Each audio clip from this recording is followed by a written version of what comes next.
दोस्तों, भारत आश्चर्य से भरी भूमि है। यहाँ कई मानव निर्मित और प्राकृतिक चमत्कार मौजूद हैं, जो कभी लोगों को भयभीत करने तो कभी कभी अचंभित करने में सफल रहे हैं। आज हम आपको बताने जा रहे हैं ऐसे ही कुछ अविश्वसनीय मामले जो दुनिया के तमाम लोगों को अपने रहस्यों से चकित कर चुके हैं। तो चलिए जानते हैं इन रहस्यों के बारे में इस वीडियो में। लटकते खंभों का रहस्य। वीरभद्र मंदिर, आंध्र प्रदेश। वीरभद्र मंदिर विजयनगर साम्राज्य के वास्तुशिल्प शैली का एक शानदार नमूना है। इसमें स्थित विशाल नंदी मूर्ति, फ्रेस्को पेंटिंग और नक्काशी जैसी आकर्षक फीचर्स के अलावा इसके लटकते खंभे जिज्ञासा उत्पन्न करते हैं। मंदिर में कुल मिलाकर 70 खंभे हैं। हालांकि दूसरों के विपरीत उनमें से एक खंभा जमीन के संपर्क में नहीं रहता, अर्थात यह हवा में लटका हुआ रहता है। ऐसा माना जाता है कि खंभे के आशीर्वाद के लिए नीचे को स्लाइड करके आशीर्वाद प्राप्त किया जाता है। अर्थात अगर आप इस लटकते हुए खंभे के नीचे से गुजर जाएं और मन में कुछ इच्छा रखें तो वह इच्छा जरूर पूरी होती है। तैरते पत्थरों का रहस्य। रामेश्वरम। हिंदू पौराणिक कथाओं में यह वर्णन मिलता है कि रावण से अपनी पत्नी मां सीता को बचाने के लिए भगवान राम ने रामेश्वरम से एक फ्लोटिंग पुल का निर्माण पाक स्ट्रेट से श्रीलंका तक किया था। यह पुल राम सेतु या एडम ब्रिज के रूप में जाना जाता है। चौंकाने वाली बात यह है कि इस क्षेत्र के आसपास के दूसरे पत्थरों से यह पत्थर बिल्कुल अलग है। यह पत्थर पानी में तैरते हैं और इनको कहीं भी ले जाओ और पानी में डालो तो ये तैरते ही रहते हैं। इस तरह के फ्लोटिंग पत्थरों की घटना के पीछे कारण अभी तक विभिन्न वैज्ञानिकों द्वारा अध्ययन किए जाने के बावजूद पहचाना नहीं जा सका है। महाबलीपुरम की बेलेसिक चट्टान, तमिलनाडु। लोगों का मानना है कि यह पत्थर भगवान कृष्ण का माखन का मटका था जो आसमान से गिरा था। अब यह महाबलीपुरम में एक विशाल चट्टान के रूप में ऐसी ढलान पर रखा है जिसे देखकर लोग चौंक जाते हैं। दरअसल यह पत्थर एक तीव्र ढलान के किनारे पर रखा है। देखने पर ऐसा लगता है कि यह पत्थर कभी भी लुढ़क सकता है। यह चट्टान लगभग 20 फीट ऊंची होने का अनुमान है। इसे देखने पर्यटक दूर दूर से आते हैं। आगंतुक यह देखकर आश्चर्यचकित रह जाते हैं कि इतनी विशाल चट्टान आखिर किस तरह ढलान पर स्थिर रह सकती है। बताते हैं कि 1908 में अंग्रेज हुकूमत ने डर के मारे इस चट्टान को यहाँ से हटाने का प्रयास किया था, लेकिन प्रयास व्यर्थ हो गया। यह चट्टान आज भी ऐसे ही रखी है। कोई नहीं जान पाया कि आखिर इस कोण पर यह पत्थर कैसे स्थिर है। यह लुढ़कता क्यों नहीं, इसके पीछे विज्ञान मौन है।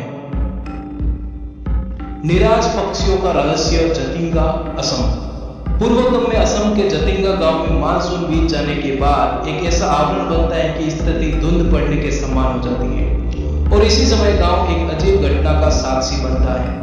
दरअसल यहाँ के स्थानीय और प्रवासी पक्षियों में एक अजीब व्यवहार परिवर्तन देखने को मिलता है। घाटी के सारे परिंदे इस समय विचलित हो जाते हैं और रोशनी की ओर खींचे जाते हैं, लेकिन ये परिंदे इस घाटी से बाहर निकल ही नहीं पाते।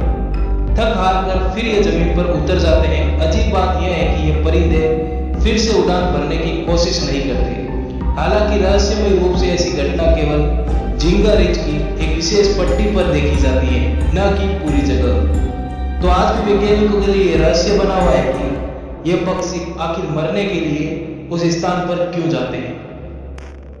भानगढ़ का किला, राजस्थान।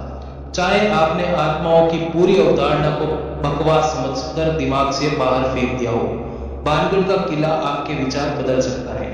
यह किला एक निर्जन क्षेत्र में स्थित है और यहाँ होने वाली संदिग्ध गतिविधियों के पीछे कई किंवदंतियां हैं। यह किला सुंदर वास्तुकला, हवेली, मंदिर, खंडर, उद्यान से सज्जित है और यात्रा के लिए सामान्य जनता के लिए भी खुला है। हालांकि कई पर्यटकों ने स्वीकार किया है कि इसके वातावरण में कुछ संदिग्ध मौजूद है। कईयों ने तो इसमें सीधे आत्माओं की रहस्यमय आहट सुनने की बात तक कही है। यह भी माना जाता है कि रात में इस जगह पर कोई भी गया तो वह कभी जिंदा वापस लौटकर नहीं आता। यहाँ पर भारतीय पुरातत्व सर्वेक्षण ने चेतावनी बोर्ड भी लगा रखा है, जिस पर लिखा है कि सूर्यास्त के बाद और सूर्योदय से पहले भानगढ़ किले में जाना प्रतिबंधित है। क्या ताजमहल है भगवान शिव का मंदिर? ताजमहल मुगल शासन काल की बेहतरीन उपलब्धि के तौर पर माना जाता है। इसे प्यार का बेजोड़ प्रतीक भी कहते हैं। 17वीं सदी में शाहजहां ने अपनी पत्नी मुमताज की याद में इसे बनवाया था, लेकिन साल 2007 में भारतीय लेखक और प्रोफेसर पुरुषोत्तम ओक ने दावा किया था कि ताजमहल पुराने समय में भगवान शिव का मंदिर हुआ करता था।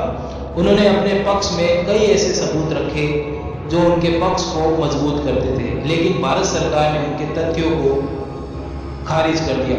हालांकि कई लोगों का मानना है कि भारत में दंगे जैसी स्थिति पैदा ना हो, इसलिए भारत सरकार ने उनके दावों को खारिज किया है। सम्राट अशोक ने बनाई थी 9 लोगों की रहस्यमयी सोसाइटी। इतिहास की रहस्यमयी चीजों में सम्राट अशोक 9 लोगों की सोसाइटी का जिक्र सामने आता है। सम्राट अशोक ने 273 ईसा पूर्व में कथित शक्तिशाली लोगों की सोसाइटी की नींव रखी थी। इस सोसाइटी का निर्माण कलिंग के युद्ध में 1 लाख से अधिक लोगों की जान जाने के बाद हुआ था।